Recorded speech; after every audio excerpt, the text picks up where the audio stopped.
No, don't worry, nothing has happened to Anaheim Ice. What you're looking at is a live shot of the Great Park Ice and Sports Complex here in Great Park in Southern California. Hi, everybody. Welcome to the report card here on the Anaheim Ducks High School Hockey League Facebook Live page. I'm Eric Pesolano. You know Chuck Lasik and Mike Perkins. Glad we survived the Armageddon. Yes, we did. And the one thing that we always have to take precaution of is safety. Safety is number one. We got our orange Ducks vests on. We got our hard hats on that some may argue we should have been wearing all season long. Yeah, exactly.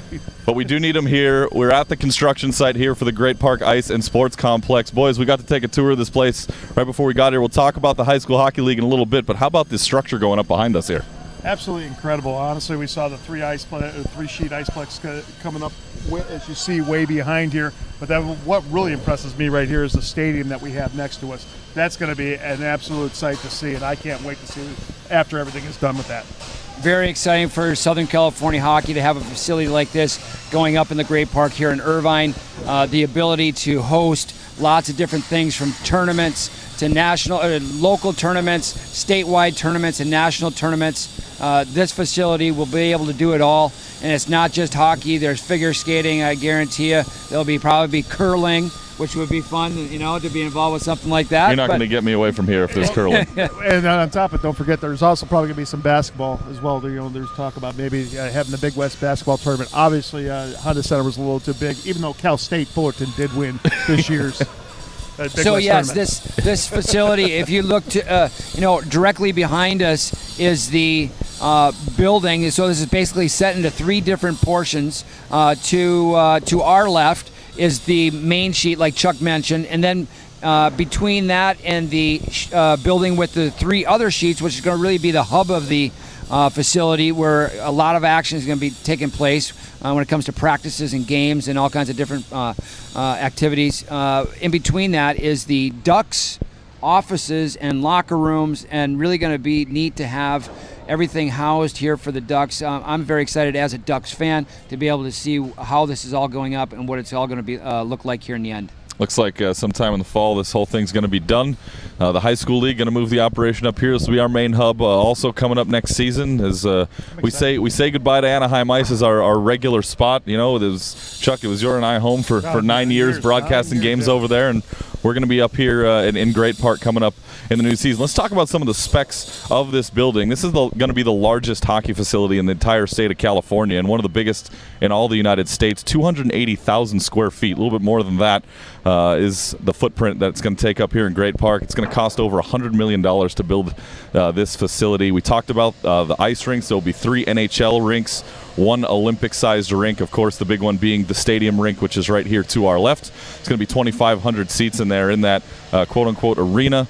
So there will be a lot of events here, including the championship games in the ADHSHL. Probably the All-Star games are going to be here as well. Which drew more than the Big West Conference. Anyway, yes, but more importantly, the Rinks program is going to go from 7 sheets of ice to 11 sheets of ice. Yep. And that sound you heard in the background over all this construction was Matt Blanchard breathing a sigh of relief that he's got more sheets of ice to schedule some games. So that's going to help out tremendously. So this place is going to be amazing once it's all done. We got to walk around the grounds a little bit. We got to walk inside the stadium rink, as they're calling it right now. And that was a sight to behold when we walked in there about an hour or so ago. Oh, yeah, exactly. It's almost like, when Raiders of the Lost Ark, when the Ark of the Covenant came up and stuff like that. You walk in, and it's kind of like that for all three of us, the hockey geeks that we are. And so, but still, got to love it. It looks like it's going to be just great. You see the epiphany of the locker rooms are going to be built and stuff like that. It's going to be very, very interesting to see. Yeah, I think it's going to be great on another level. I think where we're sitting with the Great Park, it's so centralized to lots of different things and lots of different areas where people live. So it's going to be very accessible for South County. It's going to be accessible for OC Metro. It's going to be accessible for people coming down the 405. It's going to be accessible for people coming down the tollways down the back way.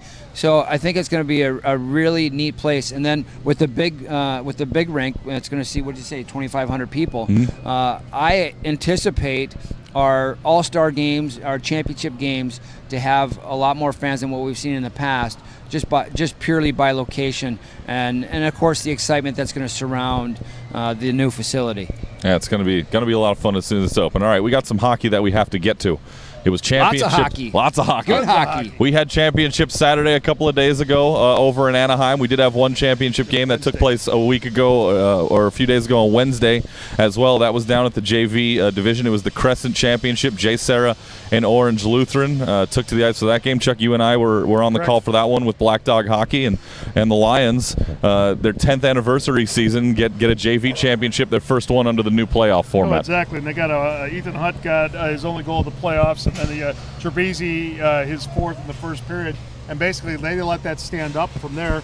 They just relied on the goaltending from there, but absolutely outstanding game by both squads. And you know what? I think that kind of set the tone because usually, I mean, in the past we've seen a lot of blowouts in the final games before.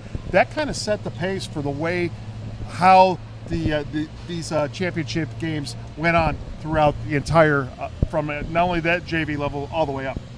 Yeah, I mean, if you look at all the championship games, every game was within 2 goals, save for Division I, but that one even didn't break away until the third period. So Jay Sarah wins 2-0 over Orange Lutheran. They win the JV Crescent Conference Championship. The final 35 and a half minutes of that game went goalless, so you could tell defense was taking over. Goaltending took over. A little bit of tired legs there in that game. They were skating pretty hard. I'm sure also Coach Perkey has something about that being a part of the Jay Sarah program at one point, so I'm sure that's a good sign for Jay Sarah moving forward. Yeah, you know, obviously congrats to Coach Noviello and his crew over there. They've done a lot of things to get kids in and be able to give everyone an opportunity to play at an appropriate level, which is exciting for him. I talk to him on a regular basis, and he's very excited about the future of their program and where they're going.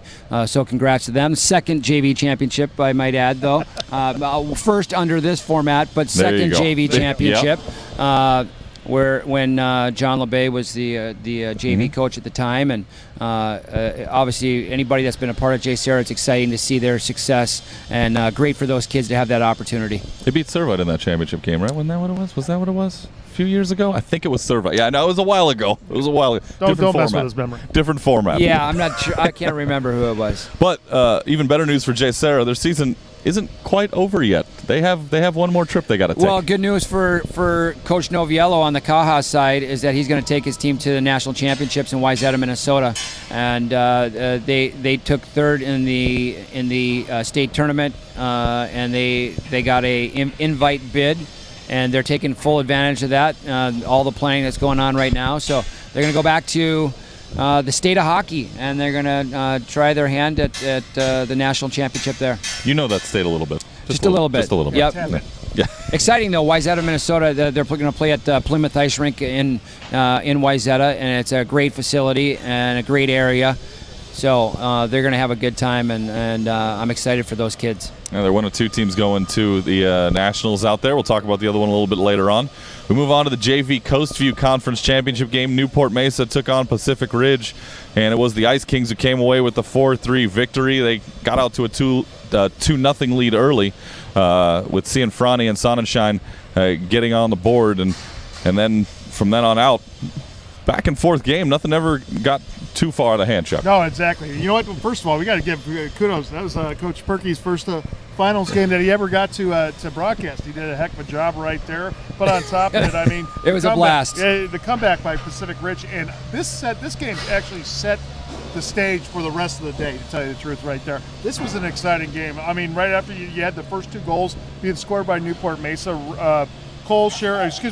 Shoemaker comes back and cuts it down to 2-1, and then Cole Sheridan ties it at 2, and then it goes back and forth, and then basically Ice Kings get a 2-goal lead with 53 seconds, 2 goals 53 seconds apart, and from Caprino and Bergstrom, and that's a big goal by Caprino as well. Yeah, look at Nicholas Carpino, who he's a big frame, big left-hand shot, was camped out on the left side of the net, just to the right of the goaltender, and got a rebound and got it in the back of the net. He's just got such a long reach. But what can you say about the play of Joey Cianfrani, who is really the catalyst of that team and really led that team from a points category throughout the whole season? And what he did, he got the team kick-started early, just coming out of a box, I think it was, off a penalty, jumps out onto the ice and picks up a loose puck and streaks in all alone and makes a great breakaway play to get them kick-started and get them up 1-0. Don't forget, though, on top of it, Pacific Ridge, I mean, we thought it was over. They had remember when we had the Newport Mesa was on the power play, and all of a sudden Tyler Sukup comes back. He scores that shorty. I think it was roughly around 5:45 left in that third period, and then it was a white knuckle time right there for Newport Mesa. Well, the line of McDonald, Cashew, and Shoemake really did a lot of things for that Pacific Ridge team to keep them in the game and give them some chances.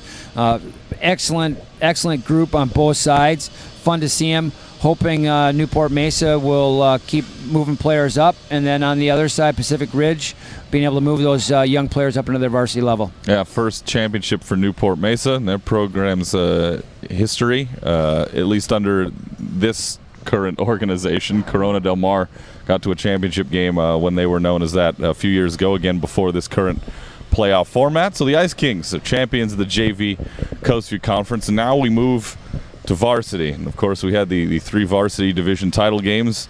Beckman and Bishop Amat got things going in Division 3, and a minute 12 seconds in, Jake Norris gave Beckman the early lead. Yeah, basically, and Coach Perky and I were sitting there talking about it. We kind of looking at each other. Not only did you that, but then you also had Yana and Altman sit there and tack onto that. Before you could even almost blink and breathe, it's 3-0 at the end of the period. But I'll tell you what, after that, Perky, things became a little different, especially when you're Bishop Amat.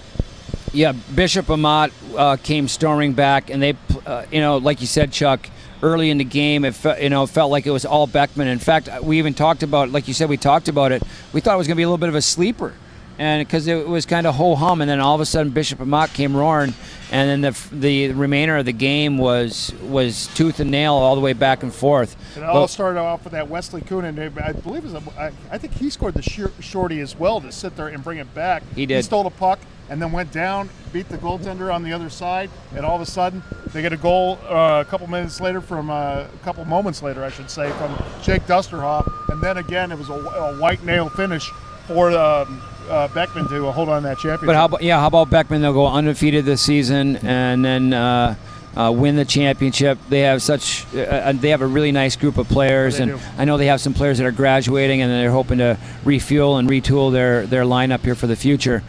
But to see some of those guys go out, you got to mention Alex Altman and what he's meant to that program and his belief and what that was all about and being totally committed to it. He's done a fantastic job, so I was very excited to see him win that championship.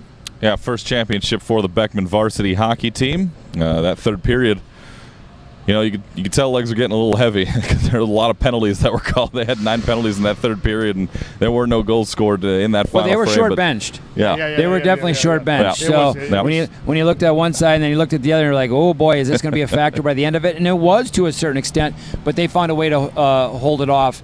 The Beckman decor really settled things down in a lot of ways for them. They did a great job of picking up loose pucks and getting them out of the zone or transitioning them back up the ice, giving their forwards opportunities to try to attack. An 18. Absolutely fun game. It was a great game to watch. And I'll tell you the truth, it just set the tone for the varsity stage right there. 18-0 season for the Patriots. They go undefeated. They win the varsity Division 3 championship 3-2 over the Bishop Amat Lancers as they take home the Commissioner's Cup in D3. We move on to Division 2. The H&S Ventures Cup was on the line in this one. We had to remember all the names too. Yeah. I was during the games I was scrambling a little bit myself. You always know what the names of the 3 are. You just never remember which one is which order, division. Which order goes in. So the H&S Ventures Cup is Division 2. When the season started, even though we had the whole year to go, we kind of figured Capistrano United and St. John Bosco were going to get to this championship game, and they did. What we didn't think was that the Coyotes were going to come out the way they did and put Bosco back way behind in the rearview mirror. They win it 3-1. There were no goals scored in that first period, but in the second, Zach Lane got it started, his 5th of the playoffs. It was just a great work ethic right there by Kappa United, and it took them a while to do that, but they finally broke through. And not only was it, as you mentioned before, not only was it Zach Lane, but then right back, Sammy Kapustek comes back and puts his team back on his back. He scores roughly a couple minutes later, and it's tied 1-1. It didn't get to the third period. That's when Benny Snyder took over, Coach. Well, let me tell you, there was some really exciting parts to this game, and so many really good players on both sides that were big factors. To me, it really felt like one of those big-time high school games where when the right player picked up the puck, the crowd got on the edge of their seats, exactly. right? And we got on the edge of our seats, right? Whether it was Kapusta or Chudy or Snyder or Lane. When those guys pick up the puck, something's going to happen. Dylan Hoagland for the Capo side. He had a great game. But no doubt, Ben Snyder was the difference maker in that game. He scored 2 goals in a matter of, 30, how many seconds? 32 seconds. 32 seconds. So he scored the first one on a 5-on-3 on a really nice play. And then then they keep up with the 5-on-4, and he has the puck on the near wall to the stand side, and he just steps off the wall and fires it to the net. And Gutierrez didn't even know it was coming. It was just a quick release shot, and he's got such a knack for scoring that those are the kind of plays that win championships. When you have a senior that makes a play like that, that's when it's really fun. That was a white knuckle time for him as well, because don't forget, obviously, I never thought, not for one moment did I think that game was over. We know what St. John Bosco and the scoring and the snipers that squad has. But you have to also give credit to the goaltender, Garrett Kennedy, who was absolutely huge in that effort. Second championship in the last 4 years for Capistrano United. They won their last one in 2014. Yeah, I got to give credit to Coach Thomas Kapusta and his St. John Bosco Braves. That is a very good team. Sammy Kapusta and Philip Chudy and Terramini and Termani and Chiarelli and they're just a whole cast. Back on Hogan. There's just so many players on that team that if you don't pay attention to them, they're going to hurt you. Mm-hmm. And that's what they did all year basically. And it's unfortunate that they lost the championship game, but that does not take anything away from the team that they are. And I really enjoyed watching their team. I got to make mention of 2 players, Chudy and Kapusta, and just the way they play. Chudy is such a quick strike type of offensive player, and Sammy Kapusta is just so strong on his skates. And at the high school level, players just bounce off him, and he's got such a quick release. He can get the puck in the back of the net in a real hurry. Yeah, the Bosco Braves only lost 3 games throughout the entire course of the season. 2 in the regular season, 1 to La Jolla Country Day, but the other 2 were against Capistrano United. One other thing you have to say, the coaching job by Jean LeBay right there was absolutely incredible. Honestly, to hold a high-octane team like St. John Bosco the way he did, and just the way they sat there and kept the puck out of the middle predominantly. Kennedy had to make a couple saves, but still, he had a great game plan, and they basically perfected it. They ran it to perfection. There's no doubt Coach John LeBay knew exactly what he was doing. I've worked with John many different occasions, and his expectations of his players and the way he gets his players to play for him and their program there at Capo has to be commended. Great job, Coach, and I'm looking forward to seeing the future of Capo United. It keeps looking brighter and stronger year after year with so many kids that play hockey in the South County area. Yeah, it is. Coyotes get that D2 title, take home the H&S Ventures Cup for a second time. On to Division 1. Santa Margarita, Tahoe Hockey Academy, and the Shulman Cup on the line. Tahoe gets back to the championship game for a second year. Yeah, that's right. Tahoe gets back to the championship game for a second year in a row. They had to go through Orange Lutheran, who they lost to in the championship game last year, so they got their revenge game out of the way early in the quarterfinals. They come back, they win the game in the semis, and then now on to Santa Margarita. And you're thinking again, here comes Tahoe, second half of the year, get to playoff time, they're going to go on a run. And then Old Faithful comes into play at Santa Margarita. Well, it was close for a while, and then things kind of got a little out of... They were up. Yeah, exactly. Orsini scored early for Santa Margarita, 4:31 in, but Tahoe got 2 in a row in a 2.5-minute span and led 2-1 after the first. Well, Tahoe went to... You want to talk about Old Faithful right there. I'll tell you what, Noah Dolan, for the big man that he is, Coach.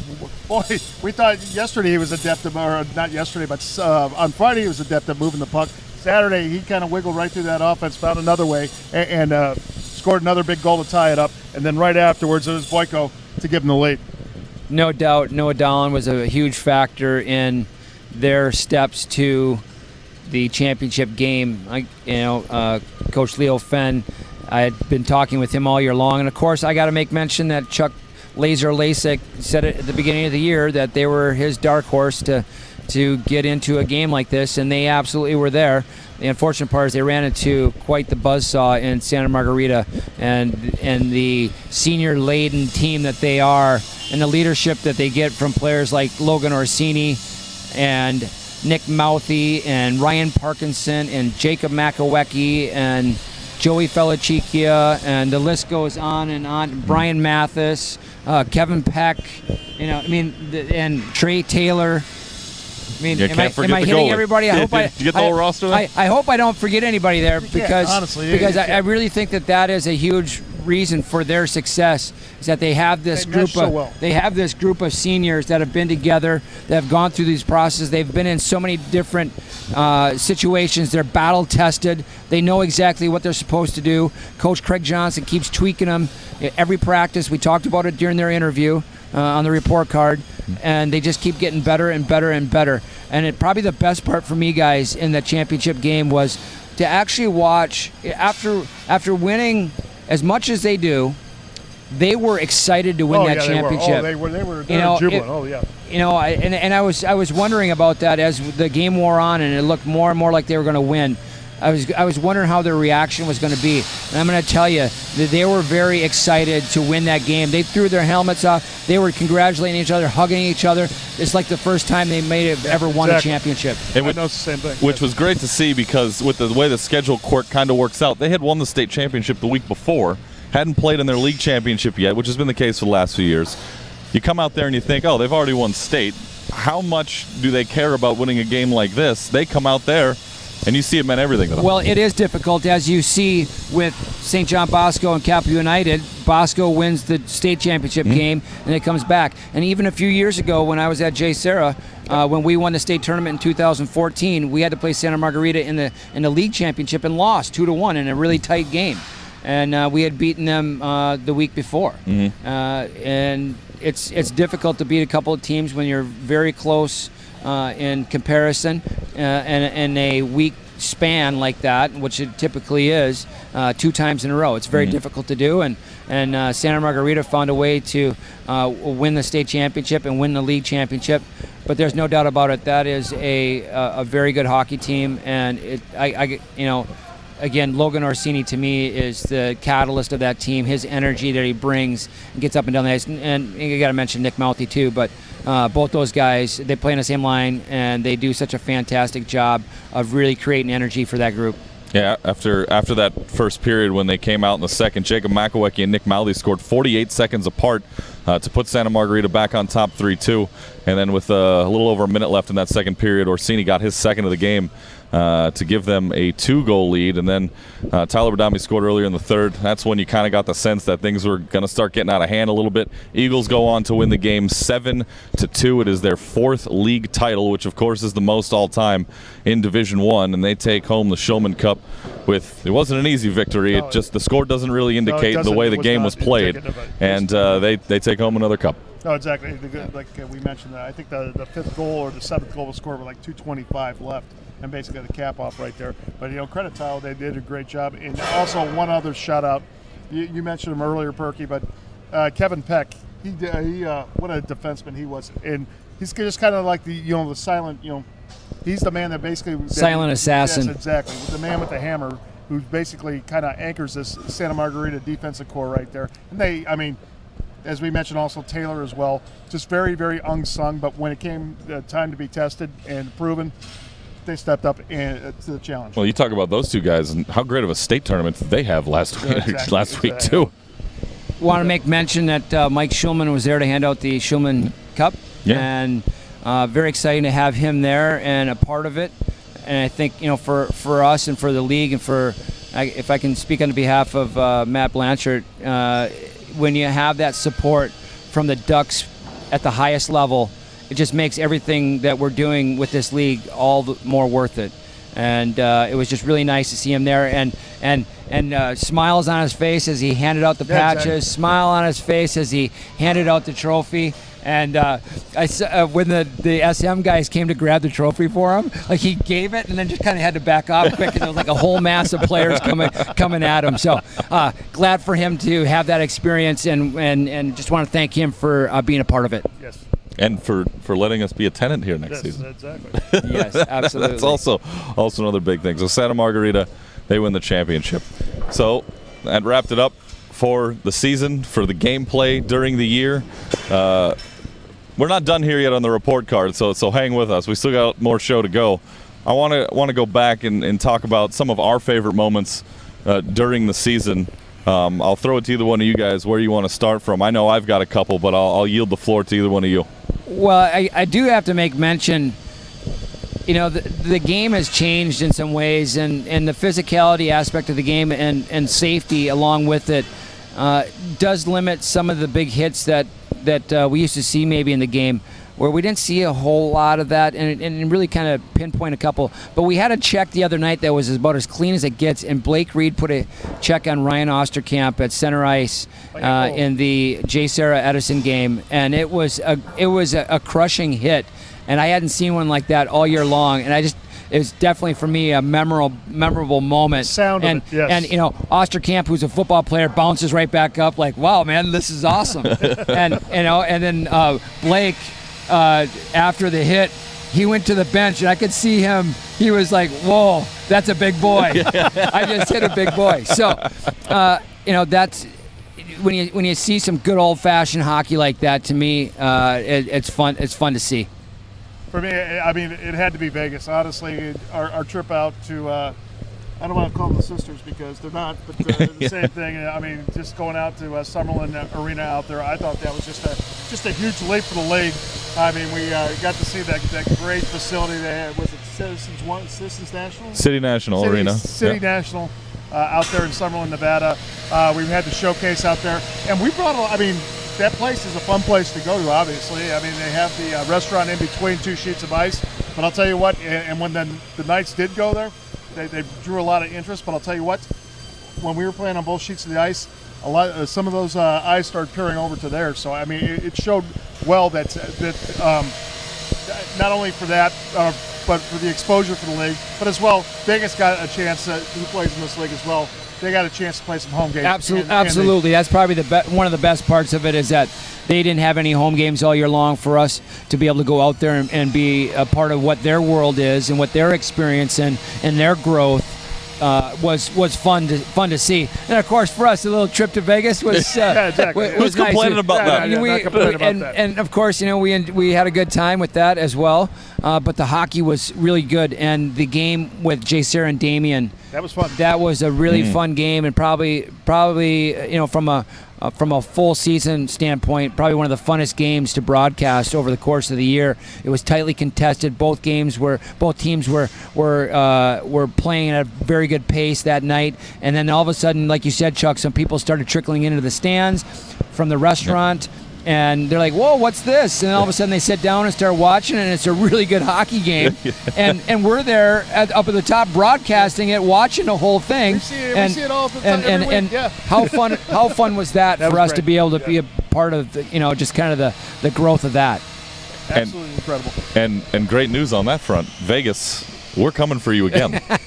We'll be back later on in December, right around the same time for the second annual Vegas showcase in the Anaheim Well, I Ducks High sure School hope Hockey League. more teams find out about this and want to be a part of it. This is something that can grow. They have the ability for us to grow in that environment. We've had some talks. So if there's any teams out there when you're watching this here, please contact the Commissioner, Matt Blanchard, to be a part of that. I'm going to move on to my favorite moment from the whole season, and it was everything, or one thing that had to do off the ice. And that's what we've done here on average once a month and been able to bring in all of our incredible guests that have joined us, from the players to the coaches to some administrators who sat down and are passionate about this game and want to grow the sport at their individual schools.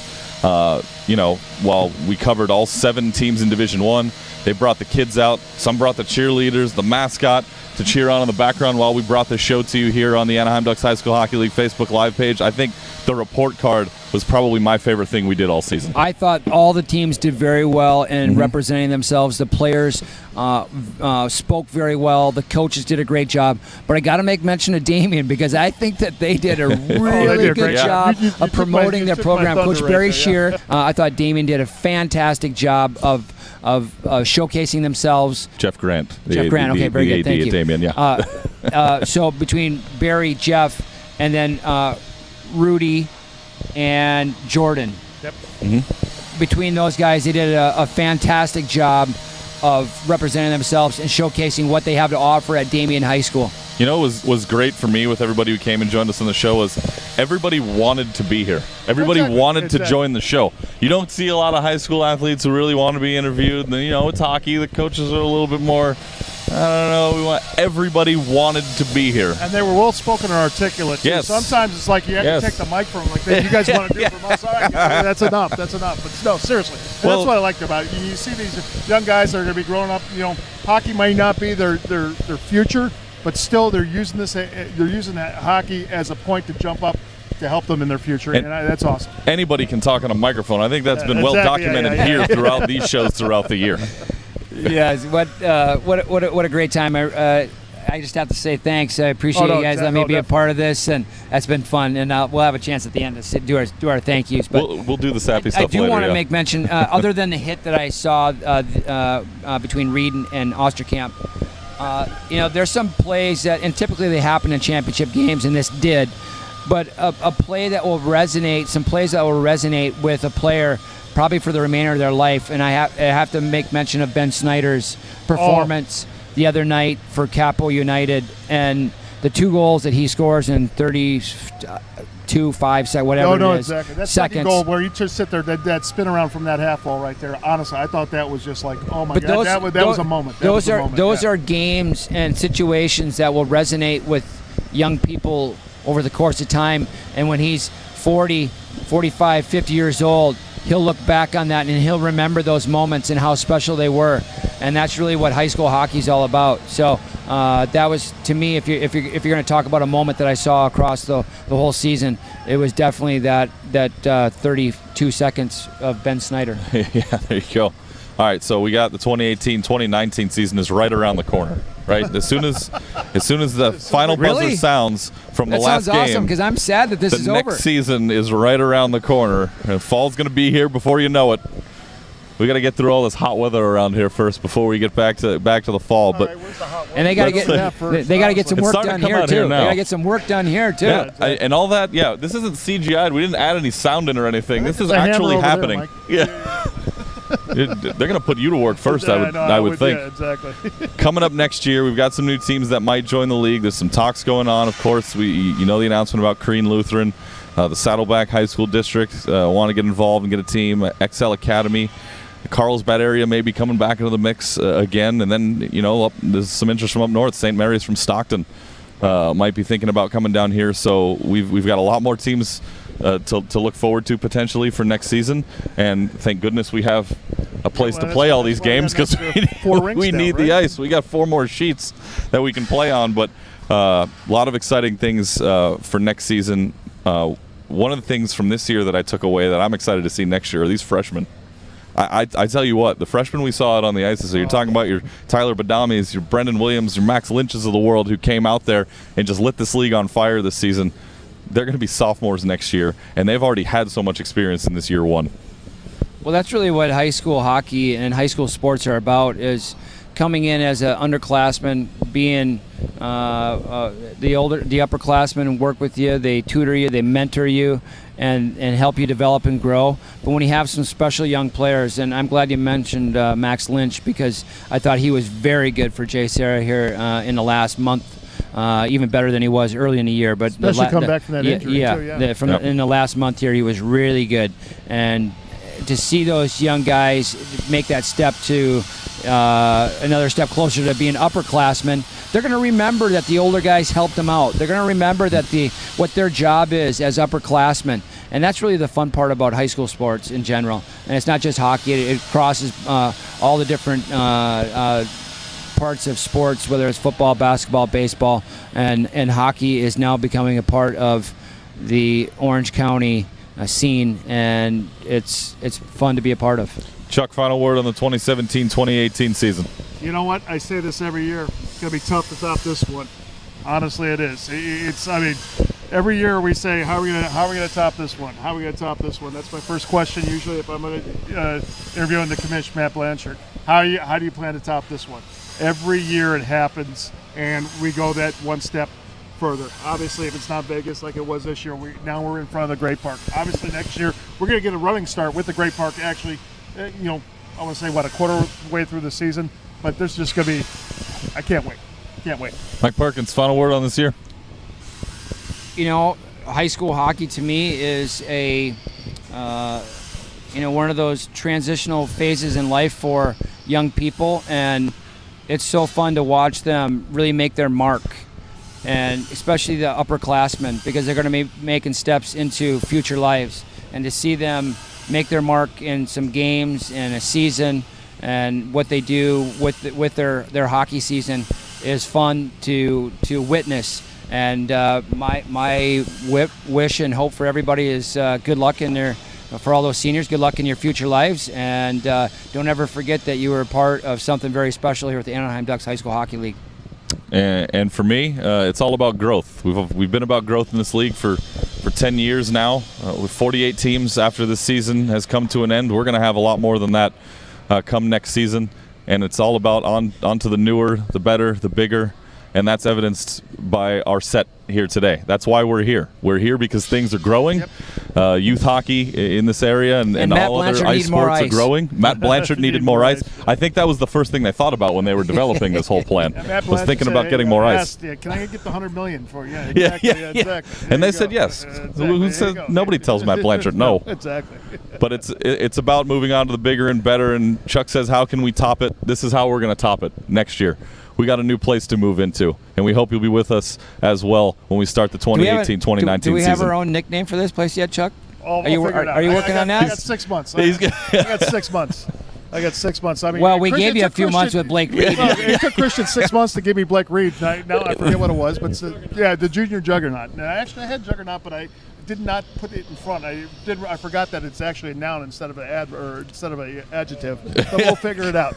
But no, exactly. Give me 6 months. We'll figure out something.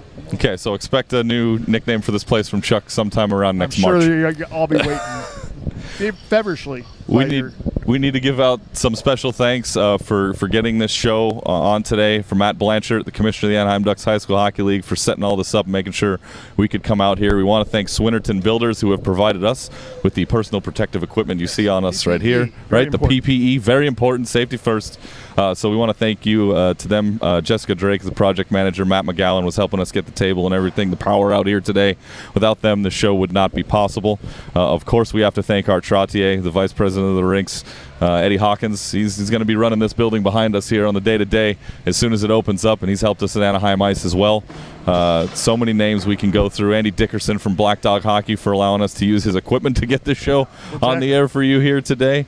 And we can't wait for 2018-2019. It's not too far away. You can expect to see more episodes of the Report Card coming up in the fall. This is our last one of the year and the last time we're going to be on the air. Gentlemen, it's been a pleasure. It really has been. Great. It's been fun. Honestly, the addition of Perky, I don't get to complain to you as much. Yeah, exactly. I'm glad there's somebody else who can share in my misery. Well, you get it from both ears now. Yeah. That's what. Yeah, that's true. I get it from both sides. No, guys, thank you so much for letting me be a part of this.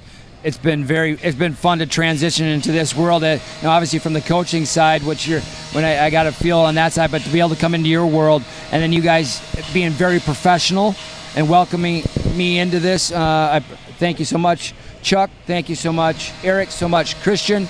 Really appreciate everything that you guys do. This has been a blast. I got to tell you, anybody who's ever been on my side of the hockey world and then try to come to this side, I'm telling you, this is fun.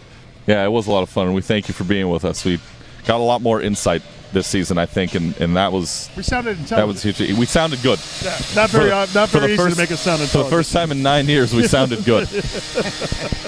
That's going to do it for the report card here on the Anaheim Ducks High School Hockey League live Facebook Live page.